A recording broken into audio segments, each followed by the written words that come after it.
you've got this coming up, watch this video and we'll fix it. Thanks for joining me. We've got the Audi here, needs some brake pads on it. So yeah, we've got front and rear. The warning lights come on inside. Let's get it up in the air, get the wheels off, and yeah, have a delve and see what we can find. What we've got to do is find the locking wheel nut key, which should be somewhere in the boot. So let's have a quick look in here. And these have got the nice hook on the top. You can actually usually hook that. Oh, it won't go on this one. Some models you can hook it over the edge, but it's yeah, it's not there. In the back here we've got toolkit, and I can see the locking wheel nut key. There we go, hiding in there. I can't see in the packet anywhere. Let's get the centre caps off.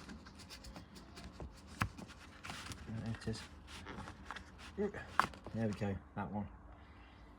So we need them two. We'll get it up in the air. Got my Sealy jack, and I got a Viva jack as well. Both cracking bits of kit. Got full reviews on them both. Makes light work of getting in the air though. And then we've got the bottle here for the brake fluid, so we need to take the top off that. Make sure we've got plenty of room in there for fluid to come back, which we have. That's pretty dry, look.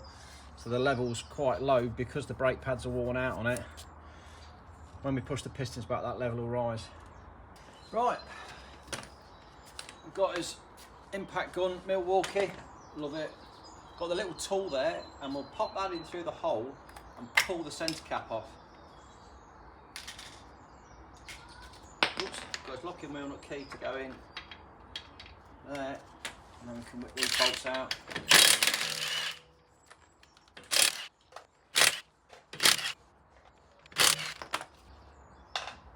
So that's all the bolts out, and the wheel is the usual, pretty stuck on. I'll go and get my copper hide hammer and give that a tap. So the copper hide hammer's got a nice soft hide end on it. We can bash the back of the wheels with that without damaging it.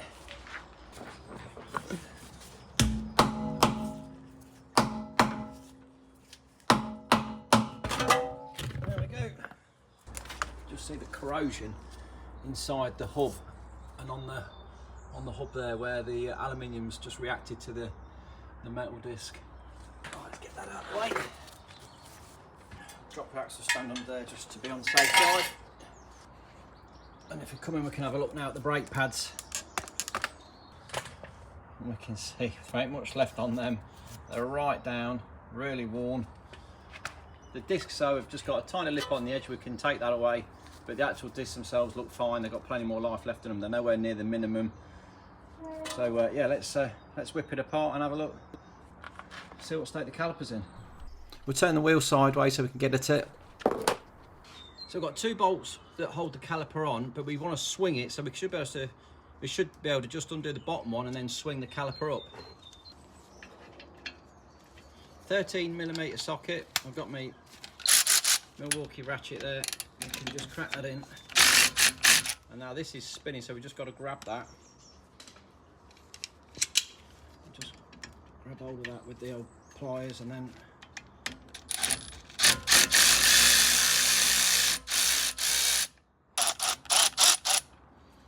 see how that nut spins there. But like I say, we can just grab that with the pliers and then undo and take it out. Slider's nice and free there. That's moving about really loose and goosey, like how we like it. And if we just grab hold of this caliper, just grab hold of this and just give it a pull towards me, it'll just move the piston back slightly, and then it'll allow us to swing it up without too much bother. Now, okay, so this one isn't too tight on the hose, so we're going to have to take the top one out as well. We don't want to swing it and damage the hose, so let's pop the top bolt out. Some of them you can swing, this one obviously is not going to allow us to.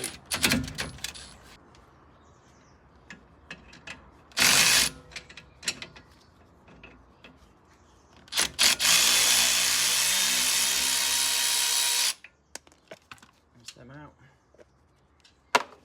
Now we can pull it right away. Just drop it on the top for now. We just use either a pair of pliers or a little lever in the gaps just to prise my way gently.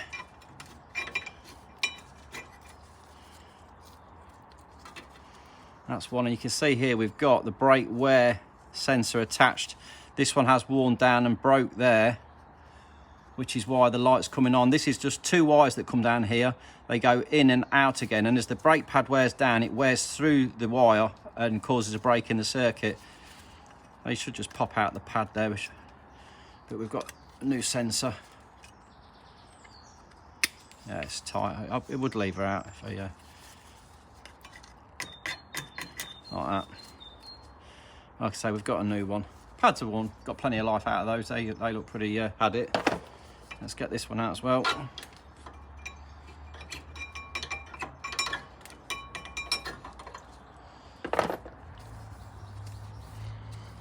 Yeah, like I said, the discs feel nice. Just got a very small lip on the edge, which we'll just take that off now. So we just need to start the car up. We'll get the car into first gear and have this disc rotating, and then I'll get the angle grinder with the guard off, and we'll just go at the edge of the disc, clean it up nicely, nice and gently. Just let it do its own thing. Just let it work around. Just on the edge though. We're only working on the very lip of this.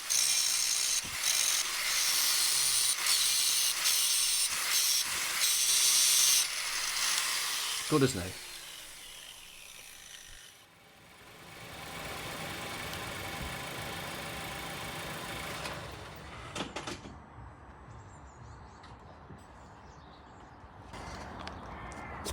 And now we have a nice disc that's got no lip on it. Ready for the new pads to go in. And we need to just make sure these are free as well. They're both on the top and bottom are nice and free. We've got to get this wear sensor off. It's got a little release on the clip there. Let's move that out of the way a second.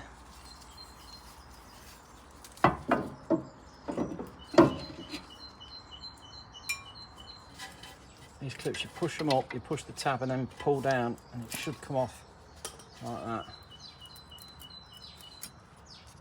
It's that little tab there, but you've got to push the pressure off of the clip before you can pull that down to release it. Like I say, there's only 2 wires in there. So we can get in and give these sliders a clean. Where the pads move about, make sure we get all the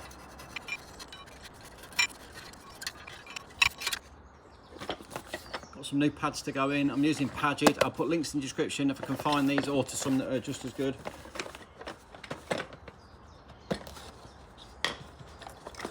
With the Pagid pads, you get the pads, and also you get a new wear sensor attached, which is quite unusual. Some manufacturers don't put this on, but these are brilliant. So we can drop that in. You've got a little spring to stop them rattling about.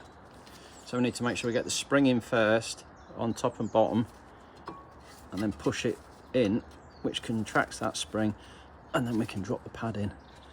It's going to be quite tight.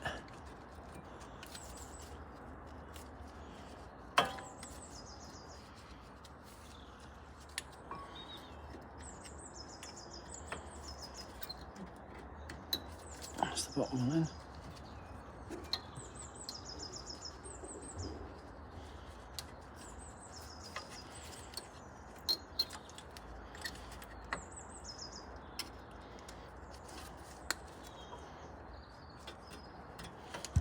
There we go. Oops, I butted the camera. And then we can clip that into, which is that way around, like that. And we'll push that sensor back into its hole and clip that in nicely, like that.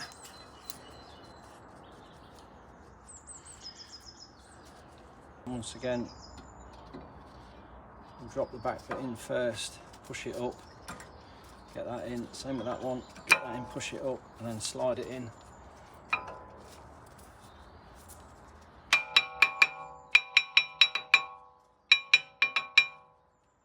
Now the next thing we've got to do is retract this piston. So we've got the big old piston there that needs to be squashed back, and I use these water pump pliers to do that. So I've got these big 21-inch grips, and we can pop those over. Like I said before, we've got to check that fluid level, make sure we've got room to take this, and we can just gently squeeze this back up.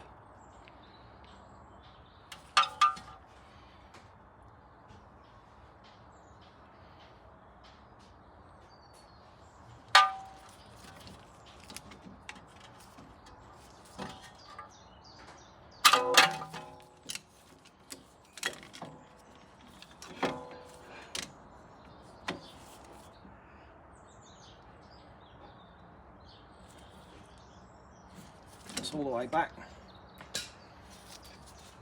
and now we can drop that back in again and pop the bolts back through. We've got some new, we get some new bolts in the kit with Loctite on them.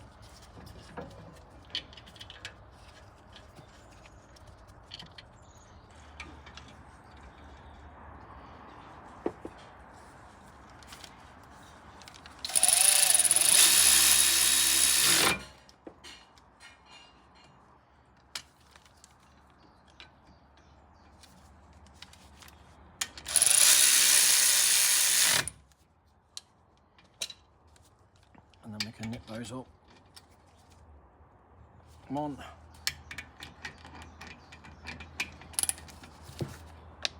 Two. One side done.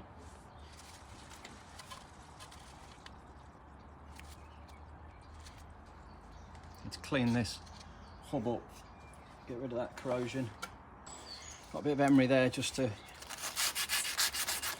whiz around that and clean that. A bit of alliy grease just to go around the edge of that, gently, small little.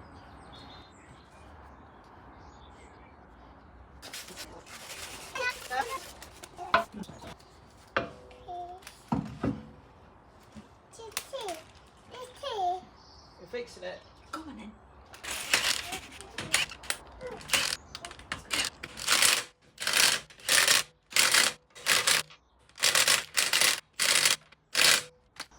Little notch there that goes into the little notch there, so that all lines up. So just there, like, and push it in. One done. Let's whiz through the other side. We'll bet the cap off, locking nut on, off the wheel off. So when it's stuck, if you don't want it to fall off like I did the last one, we can just leave a bolt half in and just tap it from the back, and it will hold the wheel on.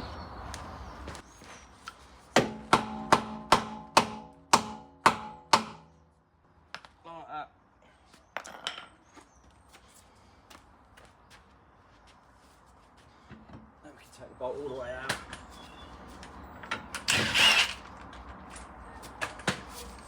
Take the wheel off. Turn the wheel again like we did before. We'll get some grips on here and we'll pop the nuts out, get the caliper off. There is a spanner. You could use a spanner instead of the pliers, but it's really thin. You need a really thin spanner. I've not got one that fits in the gap, so the pliers work just as well on that. Give that a clean up. Get it looking nice. Talking about grinding the lips off the discs. If you went to a garage, 99% of garages would replace your discs. They would just whack new ones on there. We're going about recycling, saving the planet and all that kind of stuff. It's such a waste. A little bit of work with a grinder. These discs are going to be fit for another 20, 30, 40 or more thousand miles. They're not too thin. They're way thicker than the minimum thickness. But because you do stand the chance of getting a little squeal if the lips aren't taken off, but you've got to get a grinder on there to get them off there. The garages just don't want to do that. They would rather bang new ones on there and charge you all that money for new discs. If you can grind them off and save these discs for another set of brake pads, you're saving yourself a lot of money. I think a set of discs for this are over 100 quid. So definitely worth grinding them down if you've got a grinder.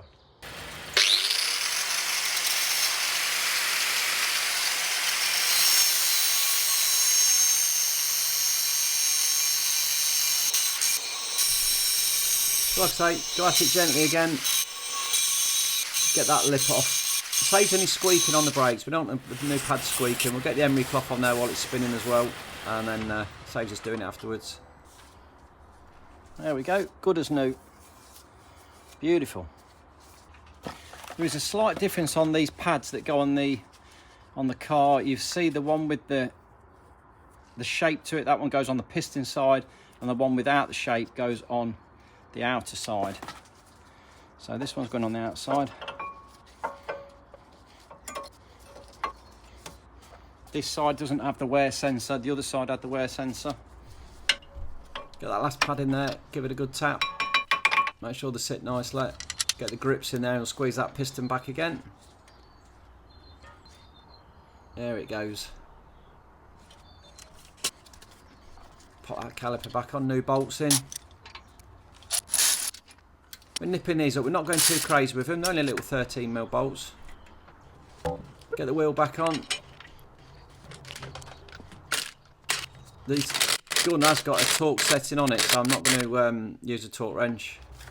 Right, and before we do anything now, I need to just pump these brake pads out by just pressing the pedal a few times. So just come in and gently jab, just little jabs. I'm going to push those pistons back out again. Make sure that's right. There we go, good pedal again. We can just have a look at the fluid level. And now you can see it's there, look, we are there.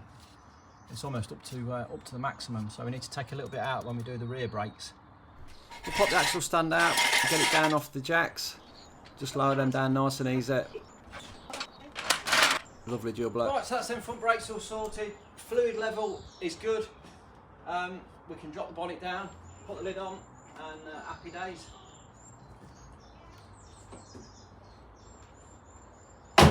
So you've got to drive this carefully for the first sort of 20 miles or so just to bed those new pads in, but once that's done, it's as good as gold. If the video's been of use, drop me a little thumbs up, like, subscribe, drop me some comments, always love your comments, and I'll see you in the next video. Thanks for watching.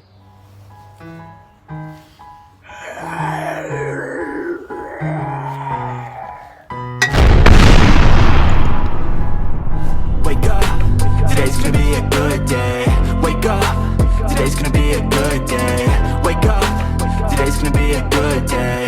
Wake up.